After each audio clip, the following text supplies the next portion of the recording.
Hi, welcome to this series of Parenting with Purpose and African Wisdom as we look through my book with the same name.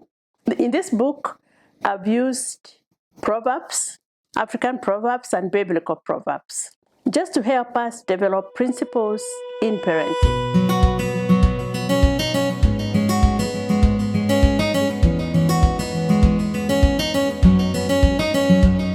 The reason for this book is because we come across in my organization, in my clinic, with my team of therapists, we come across so many parents who are quite unsure of how to bring up children.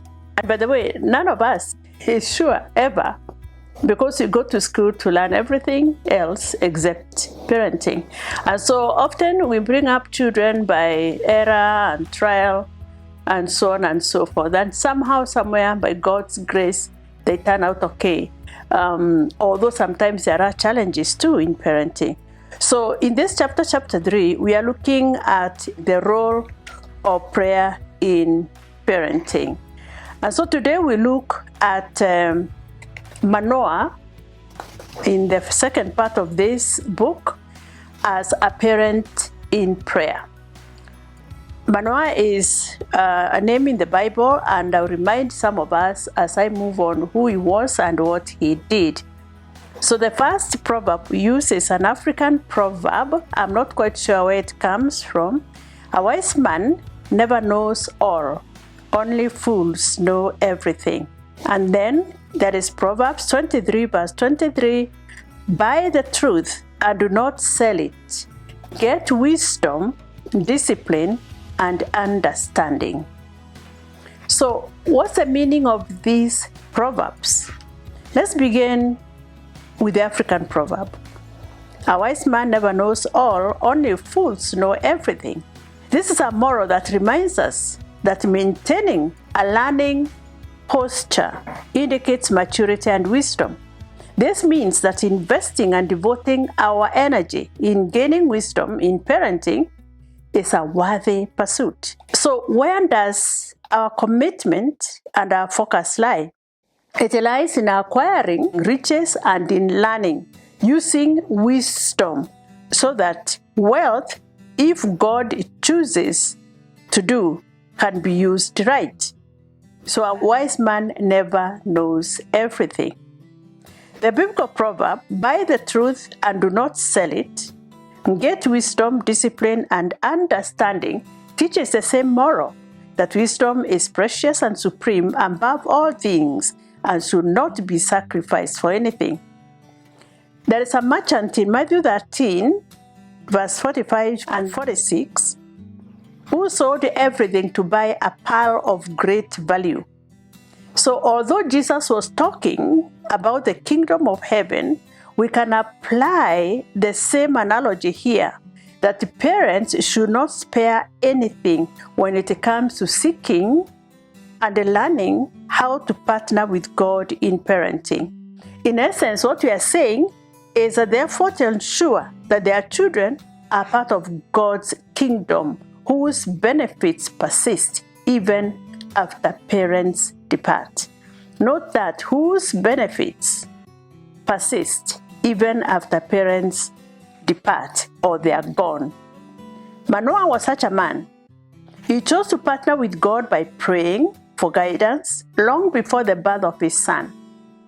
No parent, I believe, should wait for the child to go astray and then begin to pray. Similarly, there is no guarantee that every child prayed for will automatically succeed in everything in life. Prayer simply invokes God's presence in the task of parenting. It indicates that the parent is willing to partner with the Almighty in the onerous process of bringing up another human being. The reality is that every child is brought up in society that is full of good opportunities as well as difficult challenges. Many parents worry about what good, positive parenting will accomplish when actually the schools where our children go, the neighborhoods, and even other homes where they visit are alive with bad influences. I've had parents say, what is the use of training my child when such few parents take time to train theirs? My good work will be undone as soon as my child sets their foot outside my door. What is the use of even trying to train them here at home? The suggestions in this book are meant to help parents build a strong foundation right at home, a basis against which their child can evaluate other exposure to the contrary. So I just said foundation, and that becomes like the eyes the child uses to test other things outside the home. Dr. James Dobson, a clinical psychologist, a friend of mine, an encourager of positive parenting, urges parents to do their best in ingraining right values in their children and to leave the outcomes of their efforts to the Creator. So do your best, leave the rest to God. So parenting is very much like planting the seed. We do our best in planting, our best in weeding, our best in watering the seed, and then leave the outcome to the Creator.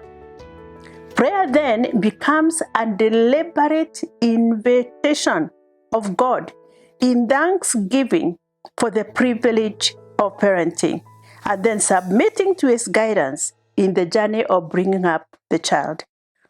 And then we request for wisdom to set a clear path for the young one, and then patience and persistence in the task that never ends, whatever age the child may be.